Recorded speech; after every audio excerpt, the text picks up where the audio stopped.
৭৮তম বর্ষে বেলঘরিয়া মানসবাগের পুজো ভাবনায় তরঙ্গ। এই খবরটি নিবেদন করছে স্বামী বিবেকানন্দ ইউনিভার্সিটি, আপনার সন্তানের স্বপ্নের ভবিষ্যৎ গড়ে তোলার একমাত্র সঠিক ঠিকানা।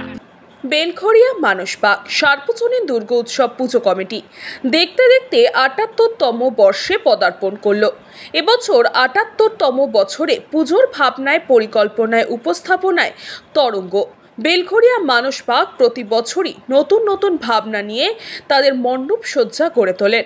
2025 সালে শারদ উৎসবের তরঙ্গ, এই ভাবনা নিয়েই বিভিন্ন বিষয়ে তরঙ্গ তুলে ধরা হয়েছে এবং মণ্ডপ সজ্জায় ফুটিয়ে তোলা হয়েছে সেই তরঙ্গের নানান রূপ। ফুটিয়ে তোলা হয়েছে শব্দের তরঙ্গ, আলোকের তরঙ্গ, বুদ্ধের বাণী, শান্তির বাণীর তরঙ্গ, পাখির ডাকের তরঙ্গ, গাছের পাতা নড়ার তরঙ্গ, মানুষের জীবনে চড়াই উতরাই যে তরঙ্গের মধ্যে দিয়ে চলে সেই তরঙ্গ।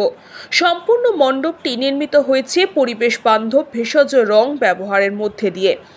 ব্যবহার করা হয়েছে প্লাই, সাইকেলের রিং, ইটের টুকরো, বাঁশের চটা, মাটি, ফাইবারের লোহা এবং ফেলে দেওয়া জিনিস। শিল্পীর পরিকল্পনায় ঝুলন মেহতারি, বীরভূম বোলপুর শান্তিনিকেতনের প্রতিমা শিল্পী। ভীমপাল নির্মিত প্রতিমা এবছর সুসজ্জিত হয়েছে মণ্ডপে। উদ্যোক্তাদের আশা, প্রকৃতি যদি সাথ দেয় তাহলে এবছর প্রচুর মানুষের ঢল নামবে এই মানসবাগে। এই ভাবনাটা এই প্যান্ডেলের মধ্যে, আপনার এই থিমটার মধ্যে সব কিছুতে একটা ওয়েভ আপনি দেখতে পারবেন। সেটা জলের তরঙ্গ হতে পারে, কোনো সাউন্ডের তরঙ্গ হতে পারে। মানে তরঙ্গ তো একরকম হয় না, তরঙ্গ বিভিন্ন রকমের তরঙ্গ হয়। সেই তরঙ্গ সেই ইয়েটাই আমরা তুলে ধরেছি এই প্যান্ডেলের মধ্যে। প্রচুর সমস্যার মধ্যে পড়েছি, মানে এই বৃষ্টি, তার মধ্যে এই এত বড় একটা কাজ তোলা, বিশাল একটা প্রচুর চাপের মধ্যে ছিলাম। সেই চাপ থেকে এখন অনেকটা কাজ তুলে দেওয়ার পরে অনেকটা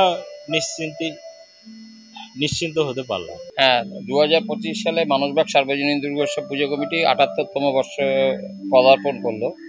এবছরের শিল্পী ঝুলন মেহতারির ভাবনায় মানে তরঙ্গ তুলে ধরা হয়েছে। তরঙ্গ হচ্ছে ওয়েভ, মানে এটা হচ্ছে শুধু জলেরই তরঙ্গ না, শব্দের তরঙ্গ, শক্তির তরঙ্গ, মন্ত্রের তরঙ্গ, আলোর তরঙ্গ, সব রকম তরঙ্গ এই মণ্ডপে তুলে ধরা হয়েছে এবং মণ্ডপটা সম্পূর্ণ পরিবেশ বান্ধব উপকরণ দিয়ে তৈরি করা হয়েছে। এখানে আর্টিফিশিয়াল কোনো উপকরণ ব্যবহার করা হয়নি, এইটাই বিশেষত্ব। তৈরির জন্য যেটা ব্যবহার করা হয়েছে বাঁশের চটা, যেটা বেড়া যেটাকে বলি, তারপর মাটি, তারপর হচ্ছে লোহা, তারপর হচ্ছে কাঠ, প্লাই, তারপর হচ্ছে ইটের টুকরো, এরকম বিভিন্ন রকম পরিবেশ বান্ধব, মানে যে পরিবেশ ক্ষতি করে এমন কোনো বস্তু এই মণ্ডপে ব্যবহার করা হয়নি। বলরাম বসুর report, news Banga time. St. Augustine's Day School, Barakpur. Success for every child. Admission open 2026 to 2027. Contact number 900793 4555.